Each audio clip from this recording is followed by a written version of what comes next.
오늘 이렇게 뜻깊은 행사에서 제가 주제 발표를 하게 돼서 정말 영광이에요. 제가 부천에 근로자 건강센터를 2013년에 만들어서 지금 센터 운영한 지 12년 되었습니다. 그동안 부천에 있는 많은 노동자들, 특히 소규모 사업장 노동자들의 안전보건을 위해서 쭉 활동을 해왔는데, 제가 처음 센터를 만들 때도 그렇고 또 산업안전보건을 쭉 해오면서 정말 일하는 사람들의 안전보건이 중요하다 하는 얘기를 굉장히 많이 했었거든요.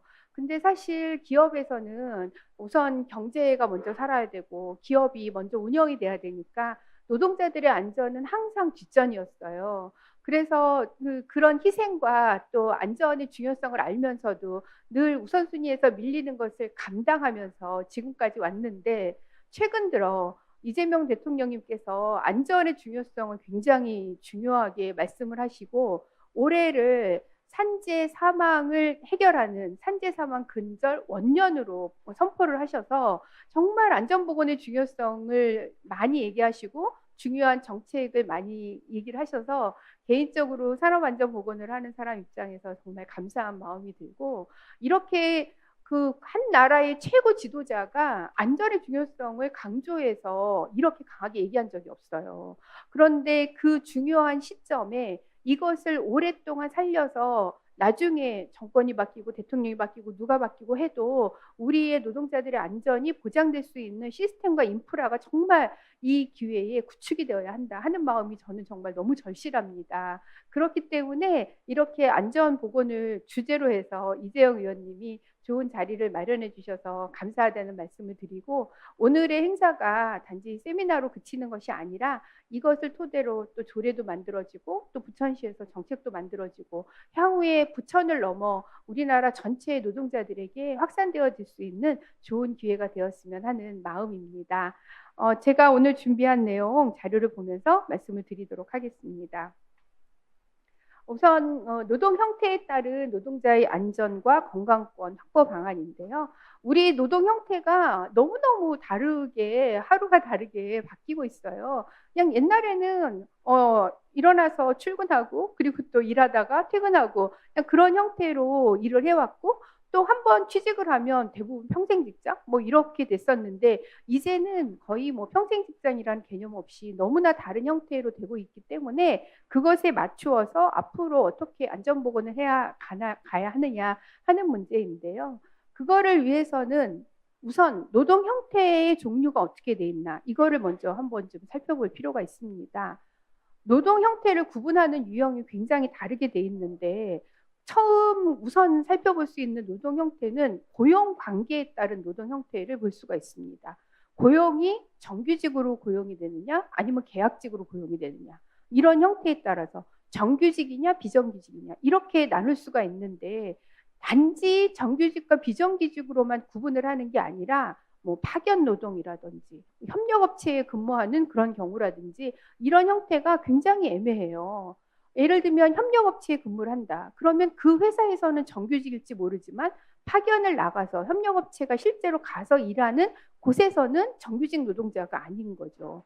예를 들면 콜센터에서 근무하는 사람이 전화를 이렇게 받아요. 전화를 받을 때 삼성카드, 현대카드 이렇게 전화를 받지만 그 사람은 삼성과 현대의 직원이 아닙니다. 콜센터의 직원이죠. 콜센터에서는 정규직으로 있을지 모르지만 그 사람이 실제로 일을 하는 내용은 삼성카드와 현대카드에 대한 얘기를 해야 되니까 전혀 다른 회사에 대한 얘기를 하게 되는 형태가 되어서 그런 고용 형태에 따른 갈등과 업무 내용의 차이가 아주 큰 문제점으로 나타나고 있어서 단지 그냥 정규직, 그다음에 비정규직 이렇게만 나누기가 어려운 측면이 있고, 거기에 또 최근에는 자영업자들도 어떻게 보면 내가 사업주지만 또 자영업자들이 대부분은 실제로 노동을 하는 노동자의 형태를 가지고 있어서 그분들이 갖고 있는 안전보건의 문제가 굉장히 많다 하는 것을 볼 수가 있습니다. 이렇게 고용 형태에 따른 차이를 구분을 할 수가 있고요. 그리고 근로시간에 따른 노동 형태도 구분을 할 수가 있습니다.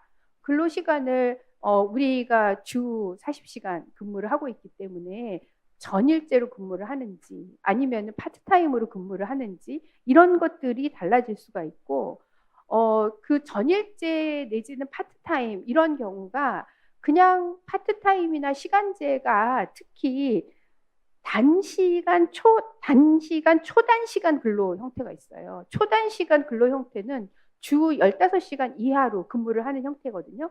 주 15시간 이하로 근무하는 형태가 요즘 굉장히 많습니다. 왜 많으냐 하면 그렇게 되면 각종 사회보험의 혜택, 사회보험에서 벗어나게 돼요. 사업주 입장에서는 부담이 굉장히 적게 되죠. 옛날보다 요즘 음식점 이런 데를 가면은 중간에 브레이크 타임이 예전엔 없었는데 요즘 대부분 다 브레이크 타임이 있거든요. 그 이유가 왠지 아세요? 바로 그 노동자들을 쓸 때 근무가 몰리는, 사람들이 많이 몰리는 시간에만 단시간으로 채용을 하기 때문이에요. 그거를 계속 채용을 하게 되면 초단시간 근로가 아니라 파트타임이어도 오래 가기 때문에 그런 노동자들에 대한 각종 보험이라든지 정부 그 법에 의한 규제라든지 이런 것들에서 벗어나기 위해서 이 초단시간 근로 형태가 굉장히 많이 만연이 돼 있고, 그리고 뭐 대학생들 같은 경우는 아르바이트, 알바 하면서 파트타임을 하는 그런 경우 굉장히 많기 때문에 근로 시간에 대한 노동 형태도 아주 다르게 되어 있습니다. 그 다음에 근무 장소에 따른 노동 형태가 또 다양한데요. 우리가 직장인 하면은 출근하는 것이 직장인의 모습이었지만 코로나로 인해서 재택근무가 촉발이 되었습니다. 그런데 코로나 때 재택근무가 시작이 되고 나서 코로나 때 AI라든지 스마트 기법이라든지 그런 것들이 같이 크게 번창하면서 이제는 집에서 일을 해도 가능한, 그래서 이제는 코로나가 끝나도 재택을 통해서 일을 하는, 그리고 또 그것이 플랫폼 노동으로 이어지는 이런 형태가 아주 다양하게 나타나고 있고, 이런 형태는 코로나가 끝났지만 지금 더 활성화가 되고 있고, 앞으로 AI와 4차 산업혁명 이것이 가속화될수록 일하는 근무 장소는 더 다양화될 것이다. 이렇게 생각이 되고 있습니다. 그리고 계약이나 보수 형태에 따라서 노동 형태가 달라집니다. 그러니까 보수를 어떻게 받느냐 이거죠. 임금을 받는 임금 노동자, 그리고 내가 일을 한 것만큼 일을 한 것에 대한 뭐 수당을 받는 그런 형태, 그리고 특수 형태 노동자. 오늘 이제 이 부분에 대해서 집중적으로 말씀을 드리려고 하는데, 특수 형태의 근로를 갖고 있는 이런 노동자들의 모습들, 그런 부분에 따라서 보수를 어떻게 받느냐. 일한 것에 대한 것을 보수를 받고 있기 때문에 계약이라는 형태가 그 평상 일하는 것과 좀 다르게 되어 있는 형태의 노동이 있을 수가 있습니다. 이렇게 노동 형태에 따른 구분을 굉장히 다양하게 나눌 수가 있는데, 그런 모습들이 다 안전보건에 영향을 미친다는 거죠. 그냥 정규직으로 그냥 사업장에 출근해서 이렇게 일을 하면 그 형태 안에서 안전보건이 이루어지면 되지만, 이제는 재택근무하는 분들, 플랫폼 노동자들, 또 파트타임을 일하는 노동자들, 이런 분들까지 다 보호할 수 있는 시스템이 마련이 되어야 하기 때문에 우리 안전보건의 과제가 굉장히 중요하다라고 생각이 됩니다. 최근에 이런 흐름들을 살펴보면 다양한 노동 형태가 다양화되어지다 보니까 정규직보다는 비정규직의 비율이 점점 많아지고 있어요. 과거에는 거의 뭐 8, 90% 이상 정규직이었는데 이제는 점점 비정규직 노동자가 늘어나고 있고, 그리고 그렇게 비정규직 노동자가 늘어난다는 것은 다시 말하면 임금의 차이로 나타나는 걸로 귀결이 되기 때문에 비정규직 노동자가 많아질수록 임금 격차가 더 커지는 이런 영향으로 나타나고 있습니다. 정규직과 비정규직의 비율을 지금 살펴보면은 거의 매년 비정규직의 비율이 증가하고 있는 것을 볼 수가 있죠. 그래서 지금은 거의 한 35% 수준에서 40% 가까이 육박하고 있고, 아마 이런 형태가 점점 더 커질 것이다. 이렇게 생각이 되고 있습니다. 이런 비정규직의 유형에 따라 그 추이를 살펴보면 거의 시간제 근로자, 파트타임 근로자, 그런 근로 형태가 아주 뚜렷하게 나타나고 있는 것을 볼 수가 있고요. 특히 이제 여성들 같은 경우 과거에는 출산을 한다든지 육아를 한다든지 그럴 때 직장을 그만두는 형태가 많았는데, 출산 육아 하면서도 일을 할 수 있는 형태의 재택근무, 파트타임 이런 형태가 늘어나게 되면서 시간제 근로자가 많이 늘어나는 것을 볼 수가 있습니다. 특수 형태 근로 종사자의 모습이 다양하다 보니까 이분들을 위해서 안전보건을 규정하고 있는 산업안전보건법의 내용도 정해지고 있는데요. 우리 노동자들의 안전보건을 정하는 법이 바로 산업안전보건법입니다. 과거에는 산업안전보건법은 사업장의 작업환경 측정을 어떻게 해야 되고 근로자들의 안전보건 교육을 어떻게 해야 되고 건강진단을 어떻게 해야 되고 하는 거를 핵심으로 하고 있거든요. 그러다 보니까 작업 환경이라는 곳이 일단 출근을 해야 되잖아요. 출근을 해서 일하는 환경. 사업주가 정기적으로 측정을 해서 소음이 얼마나 많은지, 화학물질을 얼마나 쓰는지, 먼지는 얼마나 많은지 이런 것들을 조사하게 돼 있는데 재택근무를 할 경우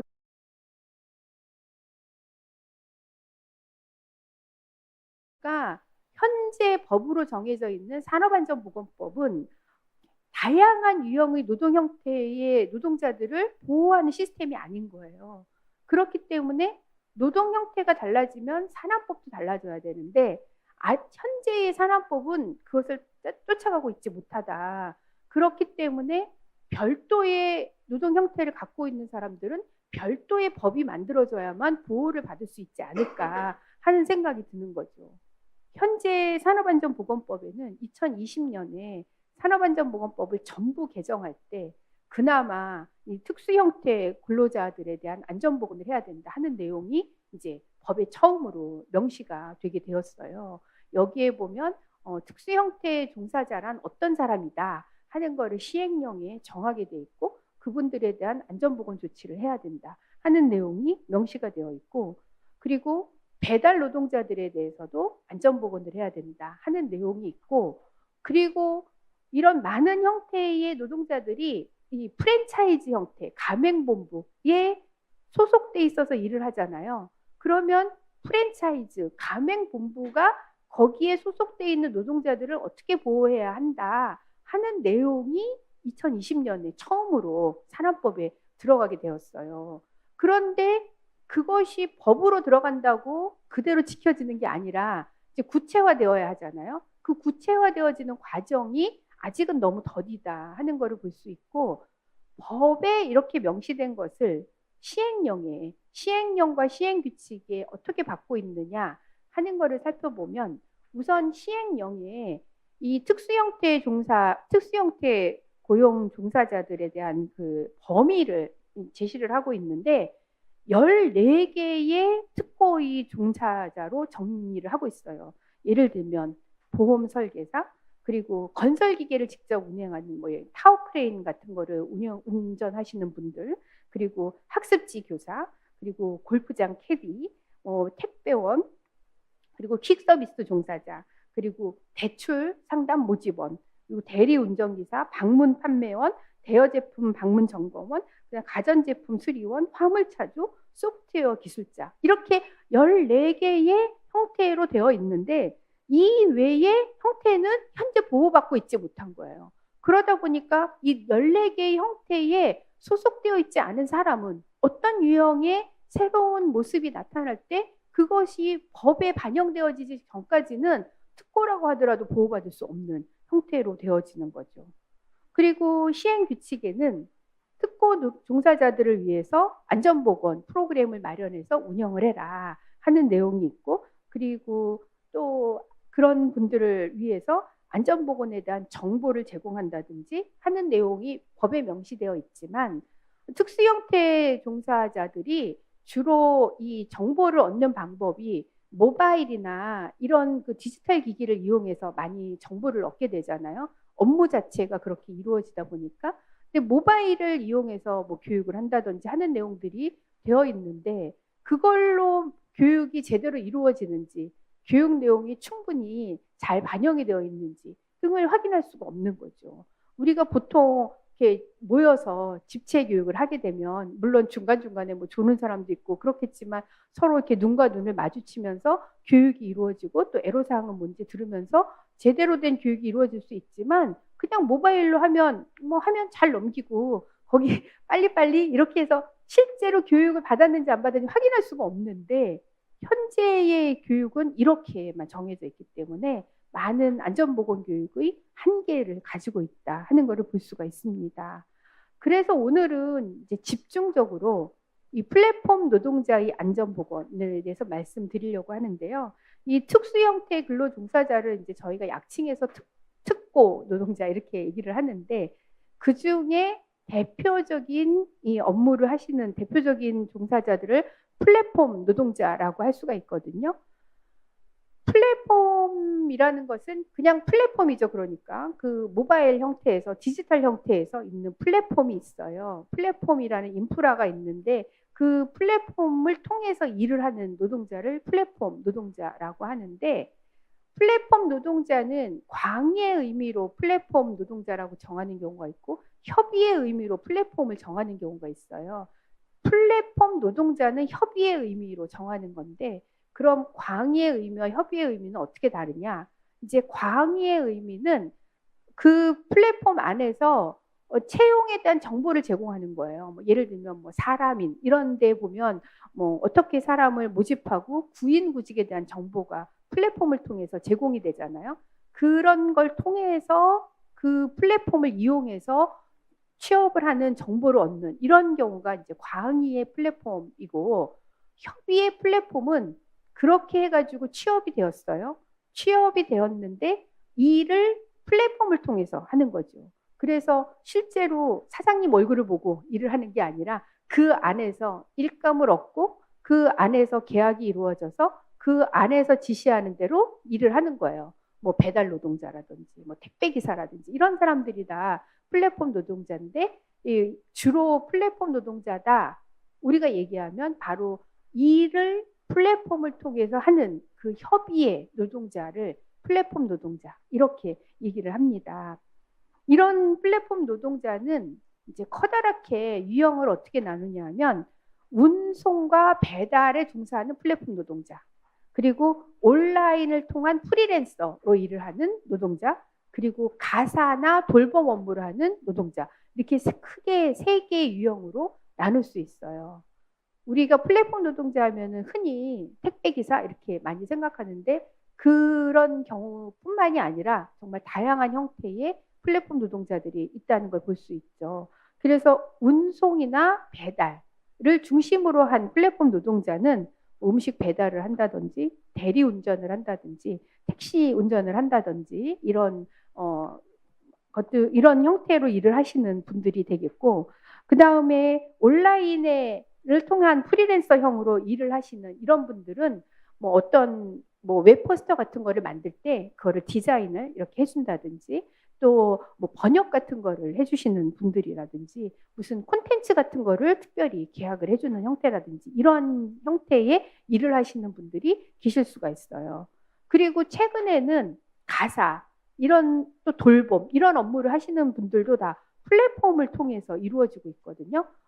그 홍보도 굉장히 많이 하죠. 뭐 미소, 청소연구소 이런 굉장히 많이 들어본 이름인데 그런 걸 플랫폼을 통해서 가사 노동자가 와서 일을 하는데 가사 노동자를 그냥 모집을 하면 그분에게 하루 일한 일당을 그냥 드리면 되는데 플랫폼을 통해서 그분이 와서 일을 하게 되면 수수료를 플랫폼에 또 지급을 해야 되잖아요. 그러니까 이 사람이 받는 그 수당이 받는 일당이 플랫폼에 제공하는 수수료를 포함한 일당을 우리는 지불을 해야 되고 그분은 그 수수료를 제한 것을 받아야 하기 때문에 플랫폼이 없으면 일감을 찾을 수가 없지만 플랫폼을 활용하면서 수수료를 내야 되는 그런 문제가 동시에 존재를 하고 있는 것이죠. 근데 우리가 어떤 정보를 얻을 수가 없기 때문에 그런 플랫폼을 활용하지 않으면 그러면 사람을 쉽게 구할 수가 없으니까 결국은 이런 플랫폼을 많이 이용을 하게 되는 거죠. 이러한 형태의 유형이 있는데 이 플랫폼 노동의 특성을 살펴보면 그러니까 플랫폼을 매개로 한다는 거. 그 플랫폼을 매개로 하고 있기 때문에 쉽게 사람을 찾을 수 있는 장점도 있지만 플랫폼 매개 수수료를 내야 되는 단점도 있다 하는 특성이 있는 거고요. 그리고 가장 큰 문제점은 거기에서 일을 하는 사람이 실제로는 일을 하는 노동자인데 그 형태가 개인 사업자 형태로 되어 있어요. 그러니까 뭐 학습지 교사 이렇게 되면 학습지 교사가 매일 정해진 날짜에 우리 집에 와서 아이들을 가르치는데 그 사람이 어떤 그 업체 이름을 제가 얘기할 뻔했는데 근데 뭐 그런 데에 소속돼 있는 뭐라고 하면 거기에 소속돼서 거기에 지도 감독을 받음에도 불구하고 사실은 개인 사업자로 되어 있기 때문에 사업자로 되어 있다는 것은 노동자의 신분이 아니에요. 근데 우리나라의 모든 법은 근로기준법도 그렇고 산업안전보건법도 그렇고 노동자를 보호하게 되어 있지 사업주를 보호하는 게 아니거든요. 사업주는 노동자를 보호해야 되는 책임을 갖는 사람이에요. 근데 이 개인 사업자 형태로 되어 있으니까 내가 실제로는 내 위에 있는 가맹본부, 프랜차이즈 이런 플랫폼 이런 곳에서 일을 받음에도 불구하고 내 신분의 형태는 개인 사업자여서 노동을 하는데 사업주가 되는 이런 것들의 문제가 굉장히 크기 때문에 여기에서 뭐 경제적인 급여의 문제뿐만이 아니라 안전보건의 문제까지 발생을 하고 있고 개인 사업자라는 특성은 산재보험에 가입이 되는 게 아니거든요. 그렇기 때문에 이분들이 그동안 산재보험에 가입이 안 되어서 굉장히 많은 투쟁을 통해 지금은 일부 굉장히 많이 그래도 산재보험 가입 대상자로 되어 있지만 이 사업자냐 근로자냐 이 형태가 아주 중요하게 우리에게 영향을 미치는 요인이다라고 할 수가 있죠. 그리고 그 받는 보수가 일감을 하는 특성을 통해서 받고 또 일을 조금 하면 조금 받고 많이 하면 많이 받고 그렇게 되는데 노동 시간에 대한 규정이 없으니까 내가 돈을 많이 벌고 싶다, 일을 많이 하고 싶다. 그러면 하루에 10시간, 12시간 이렇게 일을 하면서 과로사 같은 게 굉장히 많이 생길 수가 있기 때문에 택배 노동자들이 그런 과로의 위험에 많이 처할 수가 있는 거죠. 그런데 한편으로는 사람들이 얘기할 때 그 시간을 자기 스스로 자유롭게 조정해서 일을 하니까 업무의 유연성도 있고 그리고 시간을 자기 스스로 하니까 자율성도 있어서 너무 좋지 않냐라고 얘기를 하는데 내가 실제로 일을 해야 됨에도 불구하고 일을 하지 않고 나한테 콜이 왔는데 그 콜을 무시하고 나는 오늘 좀 단풍 구경 갈래 이러면서 놀게 되면 그러면 그게 알고리즘으로 쌓입니다. 저 사람은 콜을 해도 일을 안 하는 사람이야 하는 게 기억이 돼요. 우리가 뭐 유튜브니 이런 동영상을 보면 내가 어떤 동영상을 봤느냐에 따라서 알고리즘으로 나도 모르게 내가 본 것이 그대로 나타나잖아요. 그런 시스템이 너무 잘 돼 있는 거예요. 그래서 이 사람이 어디에서 어떤 일을 했는지, 하루에 한 달에 몇 시간을 일하는지, 가서 일을 했는데 만족도가 좋은지 나쁜지 하는 실적이 고스란히 알고리즘으로 다 쌓여서 내가 일을 거부하고 내가 일을 좀 적게 하고 내가 조금 유연하게 하고 싶으면 그 사람한테 일감이 안 가는 그러니까 일을 유연하게 하는 게 아니라 일자리가 없어지는 이런 형태로 가기 때문에 굉장히 무서운 형태가 되어지는 거죠.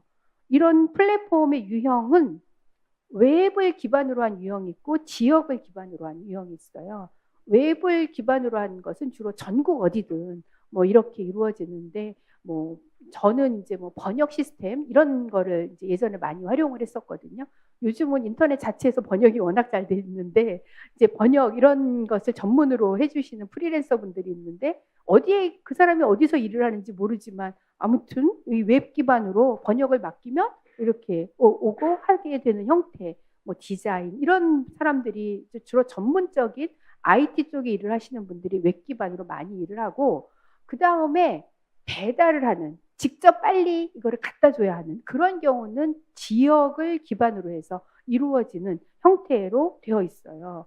그래서 웹 기반으로 하시는 분들은 주로 약간 알바 형태 그런 형태로 파트타임 형태로 많이 일을 하는데 지역 기반으로 하시는 분들은 대부분은 전일제 노동자처럼 그 업무를 전업으로 부업이 아니라 전업으로 하시는 분들이 많습니다. 이런 플랫폼 노동자들의 규모를 살펴보면 규모가 정확하지 않아요. 그래서 제가 굉장히 많은 자료들을 살펴봤는데 정부에서 플랫폼 노동자가 몇 명이다, 어디서 어떻게 일을 한다, 이것을 알려주는 곳이 없어요. 그러니까 지금 여기에 고용정보원, 여기에서 조사를 하긴 합니다만 전수조사를 하는 게 아니에요. 전수조사가 아니라 샘플링을 해가지고 그것에 맞추어서 인원을 확인을 하는데 2020년에 조사한 자료에 의하면 플랫폼 노동자, 그러니까 협의의 플랫폼 노동자, 플랫폼을 통해서 일을 하는 그 사람이 한 22만 명이다. 이런 자료가 나와 있었는데 그 다음에 발표된 자료에 의하면은 2023년에는 플랫폼 종사자가 90만 명이 넘는다. 이렇게 되어 있어서 아마 최근에는 100만 명이 넘을 걸로 보여요. 100만 명이 넘는 사람들이 우리가 생각하는 택배기사, 대리운전기사, 학습지 교사 뭐 이런 분들로 일을 하고 있다. 그렇게 생각을 하시면 되는 거죠.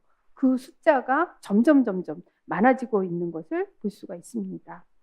이런 플랫폼 종사자들의 실태 조사를 한 자료를 보니까 이분들이 플랫폼의 형태가 일단 디지털을 활용하잖아요. 그러기 때문에 젊은 층들이 많이 이용을 하게 돼요. 조금 나이 드신 분들보다는 젊은 층, 20, 30대 이런 청년들이 많이 일을 하고 특히 청년들 같은 경우 정규직으로 나의 본업을 찾기 전에 그 전에 취업을 위한 준비를 하는 동안 그냥 수입이 없으면 안 되니까 그동안에 수입을 갖기 위해서 일을 하는 이런 경우가 굉장히 많은 형태로 돼 있어서 그러다 보니까 그 사람 스스로도 내가 이게 본업이 아니야. 나는 그냥 다른 일 하기 전에 잠깐 하는 거야. 라고 임시적으로 일을 한다. 이런 생각을 하니까 뭐 보호구를 착용한다든지 안전수칙을 지킨다든지 하는 마음이 좀 느슨해지고 그리고 그 사람을 쓰는 사람도 저 사람은 뭐 잠깐 일하다 말 거야. 뭐 이렇게 생각을 하니까 체계적으로 뭐 안전교육을 시킨다든지 이런 것들이 안 돼 있는 경우가 굉장히 많게 되는 거죠. 이런 플랫폼 종사자의 또 실태를 살펴보면은 주로 대부분 뭐 지역 기반형 같은 경우는 말씀드린 대로 주업을 본업으로 일을 하는 이런 경우가 많다는 것을 볼 수가 있습니다.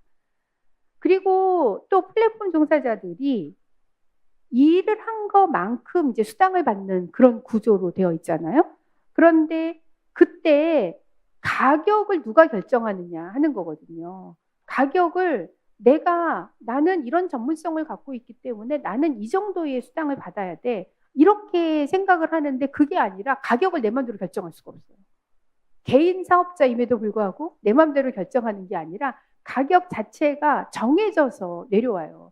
우리 대리운전기사 이렇게 부르면 그러면 가격 얼마인데 괜찮으세요? 이렇게 물어보는 경우가 많거든요. 그러니까 그런 경우가 대리기사가 정하는 게 아니에요. 그 정해진 가격에 그냥 맞추어서 일을 할 수밖에 없는 구조로 되어 있는 거죠. 이런 분들의 애로사항을 쭉 정리해 놓은 그 자료들이 있는데 그거를 보면 그러니까 너무너무 다양한 형태로 일을 하고 있기 때문에 어려운 점들이 많다 하는 것을 볼 수가 있습니다.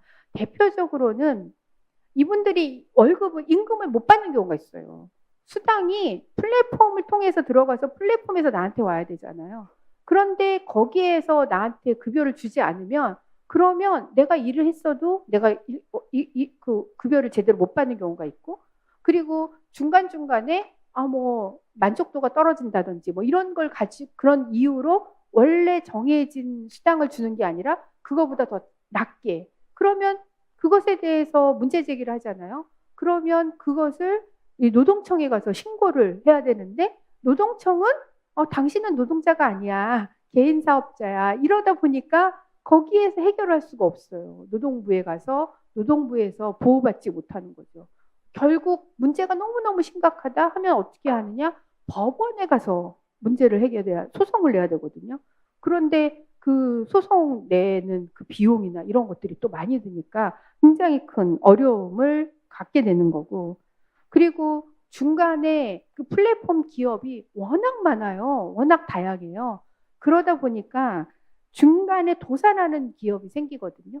그러면 그 임금을 또 못 받는 경우가 굉장히 많고요. 그리고 말이 자율계약이지 사실상 자율계약이 아니라 그 자체가 통제의 구조로 사용이 되고 있다 하는 거를 볼 수가 있죠.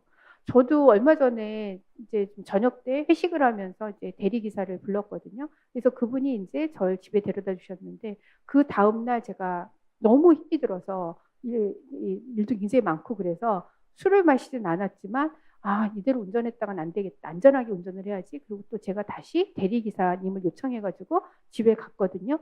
그랬더니 그 다음날 제가 또 대리기사를 부르지 않을까? 해가지고 저한테 문자가 오더라고요. 고객님, 대리기사 이용해 주셔서 감사합니다. 오늘 또 하시면 이렇게 할 수 있습니다. 그걸 보고 제가 기겁을 했어요. 내가 이렇게 한 게 그대로 쌓여 있구나. 여기에 나의 행동과 내가 한 것이 나도 모르는 사이에 알고리즘으로 유튜브만 알고리즘으로 쌓이는 게 아니라 여기도 쌓이는구나. 이틀 연속해서 이용했다고 그 다음에 대리기사 또 부르라는 문자가 오는 걸 보고 정말 이런 형태로 되고 있으니 그분들은 늘 플랫폼을 통해서 일을 하시는 그분들은 얼마나 그것에 의해서 노동이 종속이 되는 형태로 가게 되는 거죠. 그리고 또 플랫폼 노동자들은 높은 수수료 때문에 굉장히 실제로 금액을 제대로 못 받는, 수당을 제대로 못 받는 경우가 있어요. 대표적으로 우리가 뭐 번역이라든지 아니면은 좀 뭐 웹 포스터 이런 거를 만들 때 그게 금액이 얼마예요? 견적서를 좀 보내봐 주세요. 이렇게 요청을 하잖아요. 근데 견적을 받았는데 마음에 안 들어요. 그래서 안 쓰잖아요. 그러면 견적서를 받은 것 자체도 그 노동자는 수수료로 플랫폼에 제공을 해야 됩니다. 내가 실제로 거기에서 일을 받은 게 아닌데 견적서를 내는 거를 플랫폼을 통해서 냈기 때문에 그 플랫폼을 운영하는 곳은 그 수수료를 거기에서 챙기기 때문에 실제로 받는 금액이 많지 않은 문제가 있고 계약 없이 일하지만 보호장치는 전혀 없는 형태로 갈 수가 있습니다. 이런 분들이 너무 많은 위험 요인에 노출이 되고 있죠. 그래서 결국은 고용 형태로 인한 문제가 가장 크고 안전에 대한 보호를 받지 못한다 하는 걸 볼 수 있습니다. 그리고 물리적인 위험 요인에 굉장히 많이 노출이 돼 있어요. 우리가 생각해도 우리가 비가 오는 날 음식을 밖에 나가서 외식을 하려고 하는데 비가 많이 오니까 밖에 나가기 어렵겠네. 그러면은 음식 배달을 시킬까? 그러면 이제 배달을 요청해서 시키잖아요. 그분은 비가 오고 눈이 오는데 기후 상황이 더 안 좋은데 배달을 해야 되니까 더 힘들고 어렵죠. 그래서 오히려 우리가 쉽게 이용하려고 하는 분들이 더 힘들고 그리고 뭐 새벽 배송 저는 좀 가능하면 새벽 배송 좀 없어졌으면 좋겠다 이렇게 생각을 하는데 새벽 배송을 하기 위해서 그 노동자는 밤을 셉니다. 꼬박. 그렇게 해가지고 새벽 배송이 오게 되거든요. 우리는 쉽게 일을 하지만 그렇게 일을 하는 사람들은 야간에 일을 하면 너무 많은 문제가 있는데 그 노동자들이 무슨 얘기를 하냐면 야간에 일을 하다가 이제 화장실을 가야 되잖아요.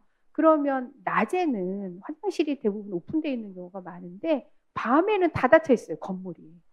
생리적인 현상을 해결할 수가 없다는 거예요. 이런 어려움까지 우리가 상상하지 못하는 어려움이 굉장히 많고 그리고 거기에 보면 뭐 아파트니 이런 게 들어갈 때 그 현관 비밀번호를 알려달라고 하잖아요. 근데 현관 비번을 알려주고 싶지 않잖아요. 근데 그걸 알려주지 않으면 들어갈 방법이 없는 거예요. 새벽 배송 같은 경우. 그러니까 이런 여러 가지 어려움이 굉장히 많고 물리적인 위험에 굉장히 많이 노출되어 있다 하는 것을 볼 수 있습니다. 교통사고 굉장히 많이 당하시거든요. 그래서 교통사고로 인해서 사망하시는 분들이 많아서 김영훈 노동부 장관님께 이것을 요청한 이런 사례도 있습니다. 거기에다가 심리적인 위험 요인 굉장히 많습니다. 뭐 배달이 제대로 잘못됐다, 뭐 제 시간에 안 왔다, 뭐 물건이 없어졌다, 뭐 이런 스트레스가 엄청나게 많고요. 그리고 정해진 시간에 배달을 해야 되는데 정해진 시간에 배달을 못 하잖아요. 그러면 그분이 페널티를 받습니다.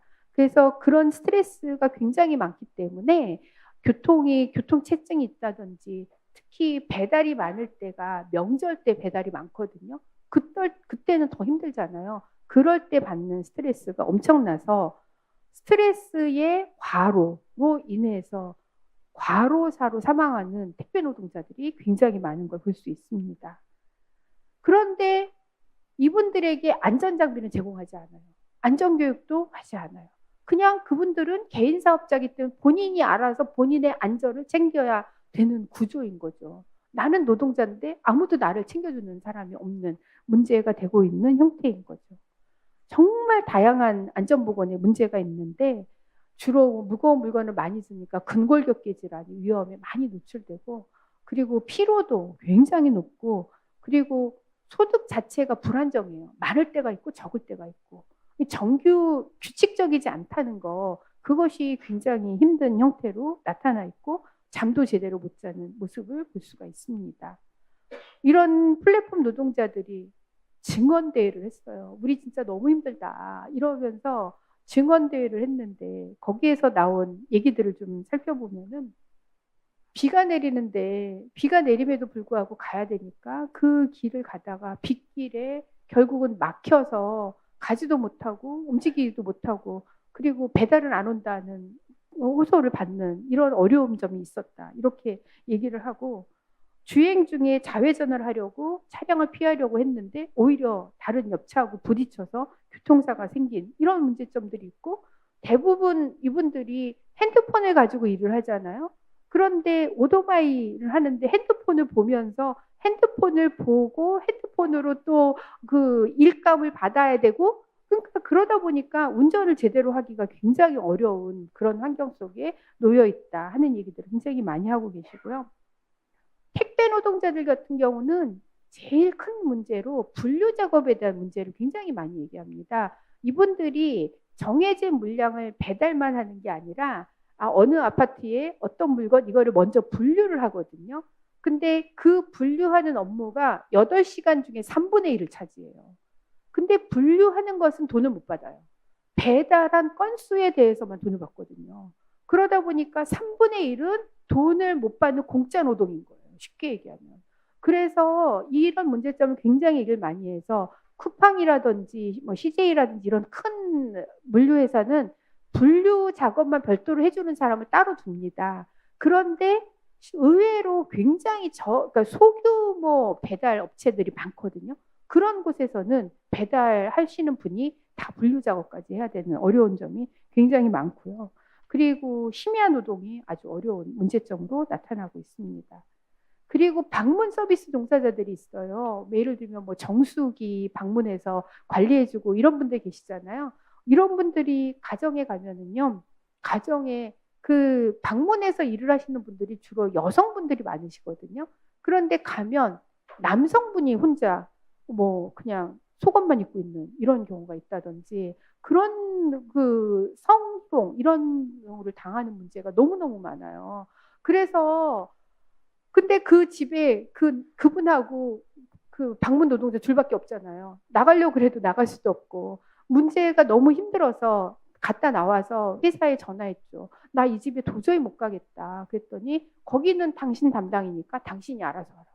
그래서 그 다음 달에 또 그 집을 갈 수밖에 없는, 그 집을 안 가면 그 일을 그만둬야 되는 이런 상황에 내몰리는 경우가 너무 많다, 이렇게 얘기를 하는 경우도 있고, 또 돌봄 노동자들 같은 경우는 코로나 시기에 어르신분들을 많이 이렇게 돌봄을 하잖아요. 그런데 코로나 때 마스크를 쓰고 가서 일을 하잖아요. 그러면 왜 마스크를 쓰고 있냐고 그러면서 마스크 벗으라고 막 야단을 치시는 이런 분들이 계셔서 그런 것 때문에 너무 힘들다, 이렇게 얘기하시는 분들도 굉장히 많습니다. 이런 것들로 인해서 나타나는 문제점들의 시사점을 살펴보면, 이제 근로 형태가 전통적인 근로 형태가 아니다.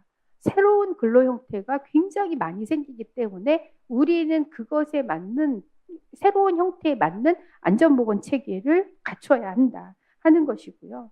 그리고 좀 더 예방적인 차원에서 지금은 과로사로 사망한 사람 보상해 주세요. 산재보험 가입 안 돼 있는데 산재보험 들게 해주세요. 이런 얘기를 굉장히 많이 하는데, 산재보험 얘기는 이미 문제가 생긴 이후에 사후 문제거든요. 사전에 보호받고 사전에 예방받을 수 있는 게 중요하잖아요. 예방 체계를 어떻게 갖추느냐 하는 것에 대한 관심이 필요하다 하는 것을 볼 수 있습니다. 그래서 이제 정리하기 위해 이 다양한 노동 형태에 따른 안전, 건강권을 확보할 수 있는 방안은 무엇이냐라는 것을 살펴보면 우선 다양한 형태로 나타나고 있는 비정규직 노동자들, 특수 형태의 근로 종사자분들, 이분들을 보호하기 위해서 법이 바뀌어야 된다. 근로기준법, 산업안전보건법 이런 법에서 특고 노동자들을 보호하기 위한 방안들이 마련되어야지 현재의 법은 전통적인 노동자들에 맞춰져 있기 때문에 앞으로 나타나는 새로운 유형의 재택노동자라든지 이런 분들까지 포함한 노동법의 변화가 필요하다 하는 것을 볼 수가 있고 이분들의 건강권을 법적으로 보장해 줄 수 있는 그래서 우리 이재영 의원님이 조례도 만들고 하시는데 그런 다양한 노력이 필요하다라는 것이고요. 두 번째로는 이 취약 노동자들을 위한 안전 대책을 마련해야 된다. 취약 노동자를 위한 안전 대책을 마련하기 위해서 안전 교육을 어떻게 하면 효율적으로 할 수 있는지, 안전 장비를 그 사람이 스스로 사서 쓰는 게 아니라 회사에는 안전 장비를 다 사업주가 사서 주잖아요. 보호구 뭐 다 사업주가 사서 주는데 플랫폼 노동자는 내가 사야 되거든요. 그런데 플랫폼 노동자들도 노동자이니까 국가에서 안전 장비도 마련해 줄 수 있도록 하는 지원이 필요하다 하는 것을 볼 수가 있습니다. 이런 플랫폼 노동자들이 안전하게 일을 해서 교통사고 등의 위험에서 해방될 수 있도록 안전 배달제를 만드는 게 필요하다. 근데 지금은 너무 큰 경쟁 구도에 있기 때문에 새벽 배송, 로켓 배송, 뭐 굉장히 많은 뭐 당일 배송 여러 가지 형태로 경쟁의 구도 속에 노동자들이 내몰리고 있어요.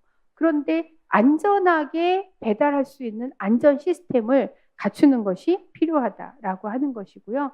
이런 걸 위해서 경기도에서는 경기도의 플랫폼 노동자들을 위해서 산재보험료를 지원해주는 사업을 하고 있습니다.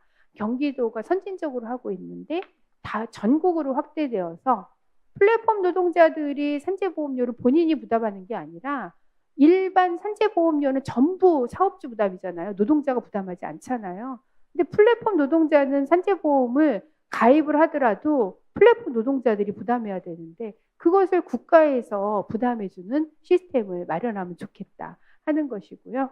끝으로 안전과 건강권을 확보하기 위해서 취약계층의 과로사라든지 휴식이라든지 안전 장치를 마련할 수 있는 방안이 마련이 되어서 우리 지금 부천에서 플랫폼 노동자들, 이동 노동자들을 위한 쉼터가 마련이 되어 있는데 이런 쉼터가 전국적으로 더 많이 확산이 되고 그리고 그 쉼터에 저희 부천 근로자공학센터하고 MOU를 체결해서 플랫폼 노동자들에 대한 건강 교육, 건강 관리를 해드리고 있는데 이것이 더 잘 될 수 있도록 지원과 시스템이 강조가 되었으면 좋겠다 하는 말씀을 드립니다.